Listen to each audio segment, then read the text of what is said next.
Hi YouTubers, what we are going to do today is we are going to rhinestone a duck. I made a little YouTube short about this, I don't know, quite a while ago at this point, and people still ask me questions on it to this day. So we are going to make a full yappy tutorial on how to do it today. Alright, so first up you're going to need a duck. There's a webpage called Ducks Only that is my favorite webpage to buy them from. I'm not affiliated, she doesn't know who I am. The reason I like her webpage is because you can buy a single duck. A lot of times on other web pages you have to buy a whole set of like 12 or more of ducks. So I like her webpage because you can buy a single duck, or you can buy a set of 3 of the ducks out of a set. You're not having to buy like whole big sets of ducks. So you can buy them from her. Amazon and Temu will also have ducks. Also, Target has done ducks the past couple years. I'm sure a reseller will have them for you if you need one. They've been in the dollar spot. So I'm sure a reseller on eBay will have them for you if you need them. Also, Five Below has done some really cool ducks as well. So find your duck first. Also, I have done these duck advent calendars past couple years.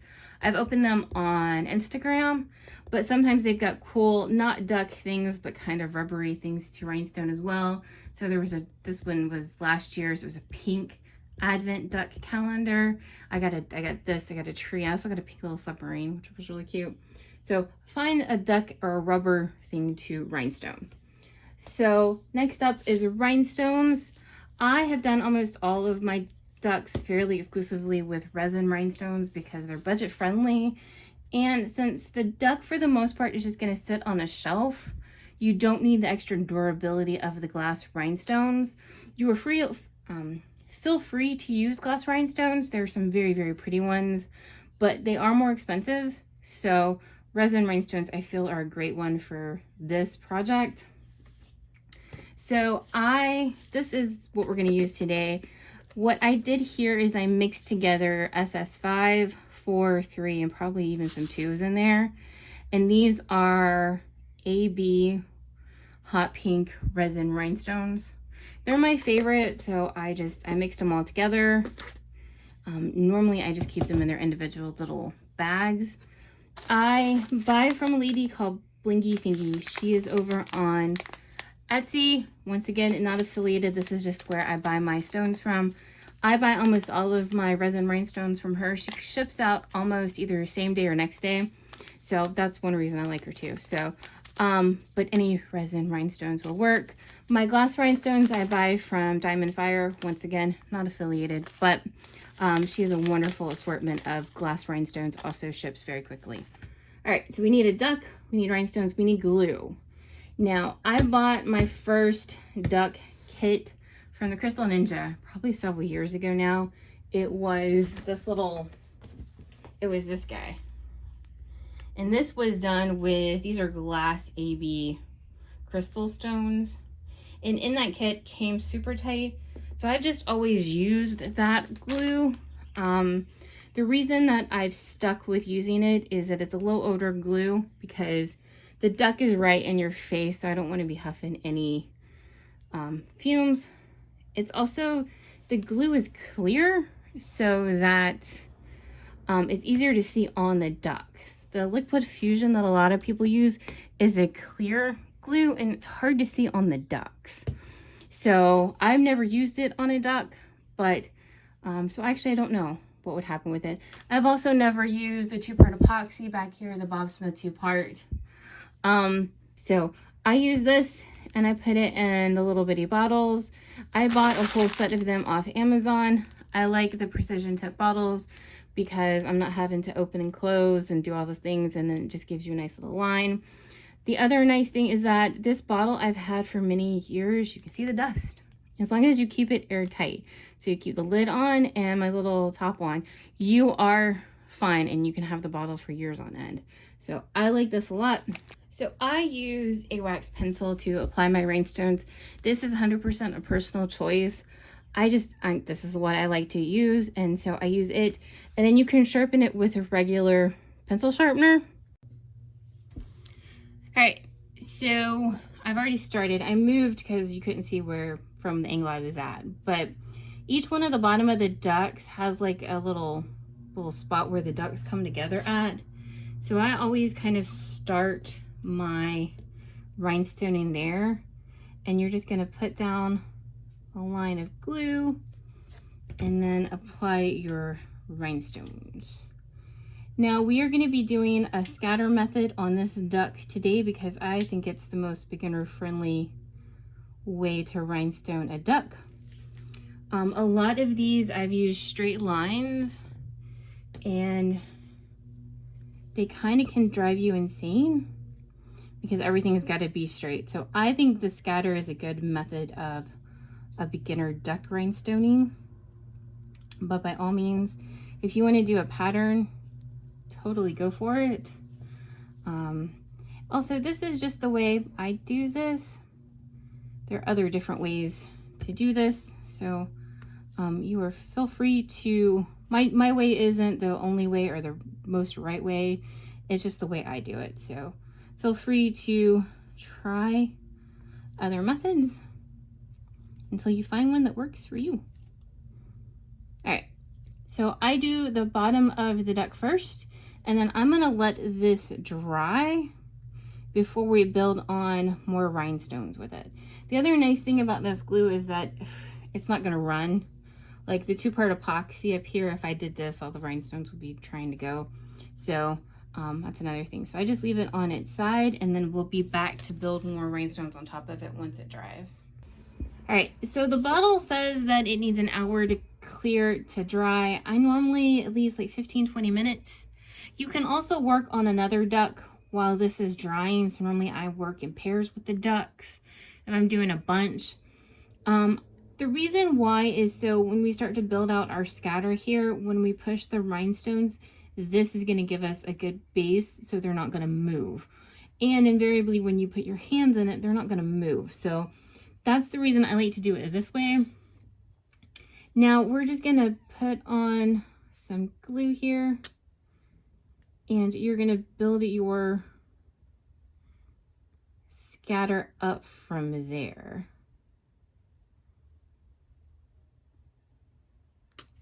And you just kind of put your pieces in as you see fit. The bigger the rhinestones, the quicker you're getting this done. And it is true that a scatter will take you longer to actually do than the rows will. The rows go pretty quick because you're filling it in with the largest rhinestones you got, but they can also drive you insane.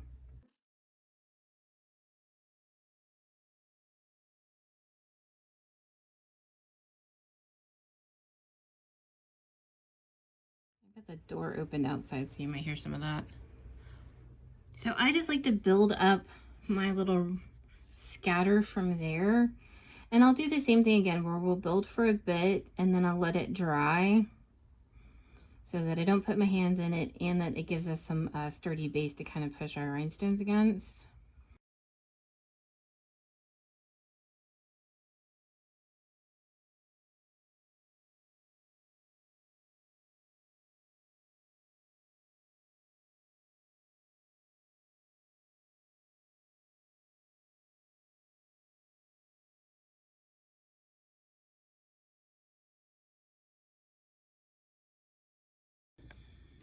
All right, so I did 2 little sections back here. We're gonna let them dry. You can also come up here, glue out. Now back here, I totally got one buried in the glue. Ideally, in a perfect world, don't do that because it doesn't look the best. But you know, it happens. And the glue will dry clear. So,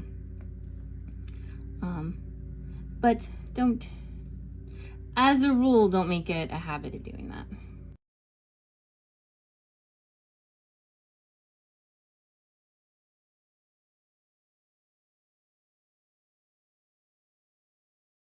We're gonna let this guy dry for a bit and we'll back scattering in a minute. All right, at the end of my last clip, I said you can put it down and let it dry, and that's what I did because that's kind of how I like to do these. I like to do a little section and then put it down to dry and do a little section and then kind of build from there. You don't have to. You totally could have just kept building sections if you had wanted to from instead of letting it dry. Now I'm gonna go sit on my couch and watch some TV and keep doing the same thing. We're gonna put on the glue and put on my little rhinestones, and then I'll come back when we either have like a tail or when we get started on the head. All right, so I just wanted to show you, see some more progress. So see, like this was dry, and so I did a little bit here, and then these were dry, so I put in a little bit here. So I just kind of bounce around, filling in little wet parts next to parts that I had previously dried. So that's kind of what I do. I do also like to make a line around the duck's neck, and then we will work down and then kind of meet in the middle, meet the scatter around the middle here, so that you have a clean line at the top and a clean line at the bottom. You can kind of fudge the middle here, especially considering it's a scatter.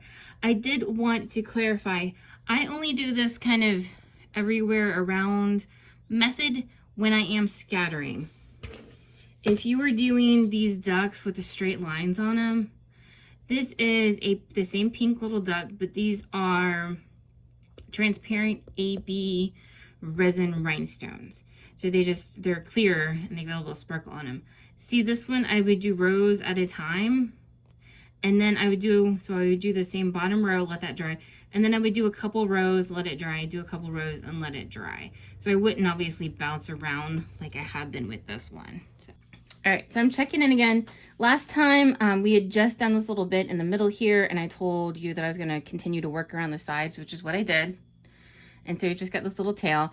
I have just rhinestone right over the wings here. The wings just kind of poke out. They're not big pronounced wings.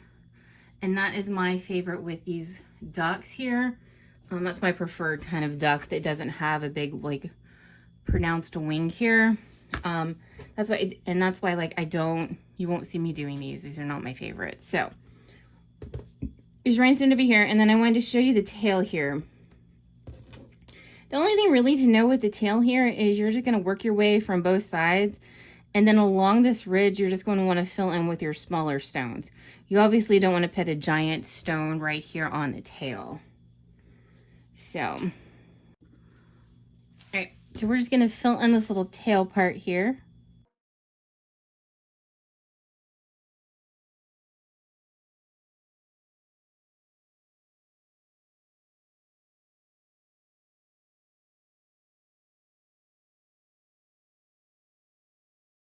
That's all there really is to it.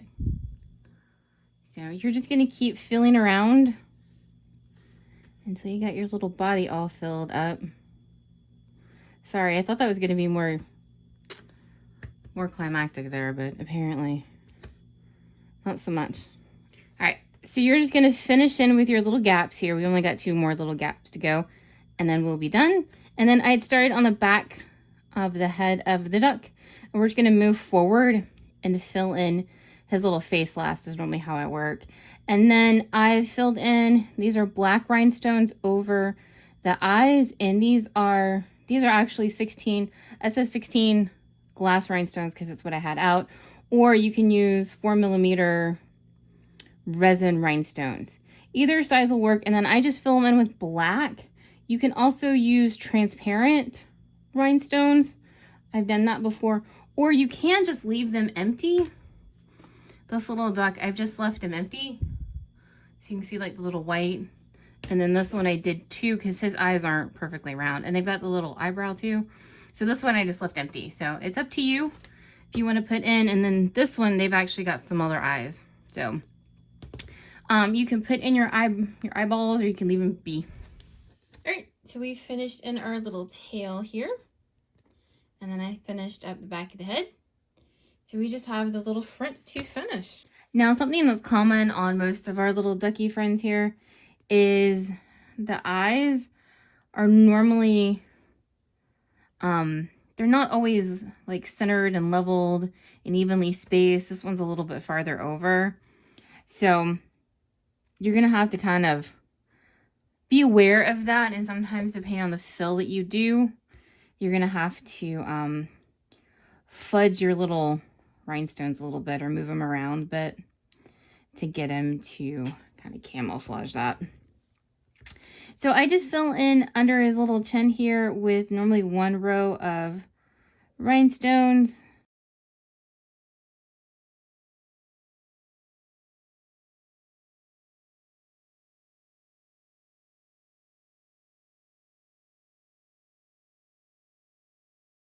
My other tip is these are 4mm or SS16.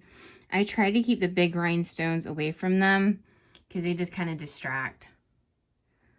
So try to keep them smaller around the eyes so the eyes kind of stand out and don't get buried by these big rhinestones.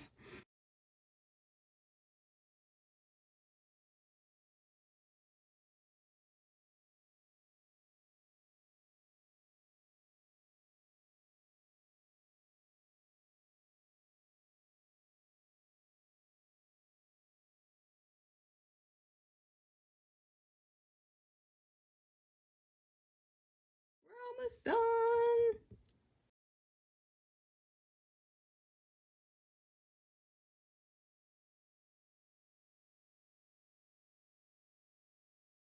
Now I don't do the little tiny beak.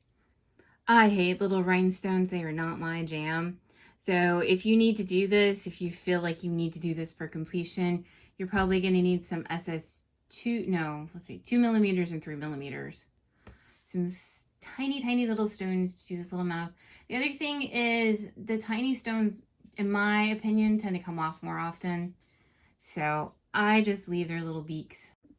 Now, if you're not yapping and filming and doing all the things, you can probably realistically do a duck in under 2 hours. I'd say probably under an hour if you're motivated. So I love the ducks because they're an easy big bang for your buck project. All right, let's talk ducks and fill patterns. Ducks are probably my favorite thing to rhinestone because they're a fairly easy project and a big bang for your buck because you can get a duck done in not too long and you have a finished project.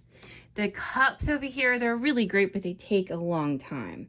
So the one we did today is a pink duck done in AB pink resin rhinestones. It is a very, very shiny duck. Now that was done on purpose because since we scattered, because I think the scatter is the easiest method if you've never rhinestoned before. Now what it does is it helps camouflage the gaps that you were gonna have in a scatter pattern. This is my remote I did, a little Roku remote. And you can see where you can see the black remote through the rhinestones. Because this is so shiny and we glued, you're gonna have a harder time seeing the gaps that are there. Okay, so if you do a matte rhinestone, you're gonna see the gaps a lot more than with a resin, or well, not even resin, a really shiny rhinestone. So see, this one's matte, and you can see all those little gaps. Okay, now this one is more of a, I don't think on the ducks this little you can really do a hatch fill. A hatch fill is where you put one row inside the other row. Now this is great for the cups because they kind of all rest in there, but the cups are all one size. So the other nice thing about this hatch fill is you're not going to see as much of the background color because it's all rested inside each other.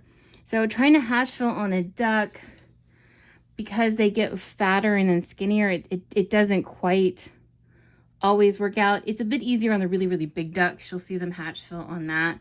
But the little ones, it's harder. So I don't normally do that. Also, I'm going to point out on this guy, I should have squished this and filled this in differently. But see, I was trying to, like, you know, you got to cover all of the duck. And by doing so, I'm putting all these little bitty rhinestones in here. It's almost causing or calling more attention to this little area than if I had left it alone. I probably should have just left it alone, but sometimes the completion in you, the completionist in you just needs to finish that. So I should have left that alone or squished this up. The thing you're gonna have to kind of come to grips with the ducks is that they're not normally printed evenly a lot of times their eyeballs are they're not evenly spaced. So I know on these guys, so see, I've got 3 big rhinestones over here, but over here, they're bigger rhinestones. See, their eyes aren't the same at all because they weren't printed the same. And sometimes the ducks are just, this is another one. Sometimes I had some of these that were so misprinted, but like, you're just gonna have to come to grips with that sometimes the ducks are not printed evenly, and then you're gonna have to move around the stones in order to kind of camouflage that.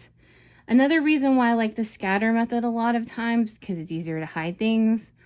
On a lot of these ducks, the decorative ducks, I just do the straight lines. I don't nest them, I just put them on top of each other. I mean, you can kind of nest the first 2 rows, but after that, you're just kind of winging it here. And then as we get to the top, I just kind of fill in with smaller stones as needed. Also, the scatter method will technically take you longer because you're using all sizes of stones. So technically you're using smaller stones. So this is the line pattern, and these are all, they're 5mm resin clear AB stones, or you would be using SS20 and glass. And because you're getting to use the bigger stones, this guy goes much faster than a scatter pattern. So know that. Also, I mentioned before, I hate these ducks with the little wings out. They're just kind of annoying to try to incorporate into your pattern. So they're not my favorite kind of duck. Scatter patterns are kind of my favorite. And then I did several with, this is a pattern, this is a glass mix rhinestone. And I did it, and every single duck I've done like this, I kind of hate. So there is that, if you want to see it, but they're never my favorite. I always prefer just solid colored ducks or a scatter. There's also this one. It's a black duck. And then these are Aurora rhinestones on top of it. And then based on the Aurora, if it's a sky one or whatever, it has a different kind of color when it gets on the duck. So there's that craziness if you need to see it. This one is a luminous mix, which is really very pretty. You just need to buy them all at once or mix them if you're going to do a scatter. They very notoriously come with dye lots, so you can see some of the stones are different colors because they were made in different dye lots. And so that's what happened with him. You just mix them together and call it character. But just be aware that it can happen with these guys. The luminous pattern ones with the coating on top of them. And then I did want to talk about, this is a set I did at Christmas. It's Santa, and there's a reindeer that comes with this as well. This guy's got a little, he's got a little fur accents on his face and on the wings and stuff. You're not going to see that. And like this guy with all his little furry accents, honestly, I wouldn't rhinestone him, period, because it's just going to look messy. You're not going to get them to stand out. I tried here with some little bitty rhinestones, but you can't really tell. You're just better off rhinestoning right over all of it. And a rhinestone loose. You're just better off rhinestoning across all of it. I tried to do smaller stones here. I know my stone's loose. That's the other problem with this, is because they're not flat on the duck, they can come loose. That's what happened. I tried to do smaller stones here, but realistically, if I hadn't told you that, you never would have noticed. He's also got little hair up here. You can't see it. So know that before you pick out your duck. A smooth duck with a simpler pattern is going to go better. It's just hard to accentuate any of this in a shiny thing. I hope you have enjoyed me yapping about all of the rhinestones and all of the ducks. They are really one of my favorite things to rhinestone. They're just such a quick project and fun and so personalizable. They're great gifts. I normally keep these guys around to give gifts if I need like a last minute gift. So if you have any questions, please let me know down in the comments. If you want to see more ducks, like some of the themed ducks rhinestoned and how we rhinestone all of these guys, let me know down in the comments and I will be happy to make more videos on this. So, thank you so much for watching. Please like and subscribe and click and comment and all of that.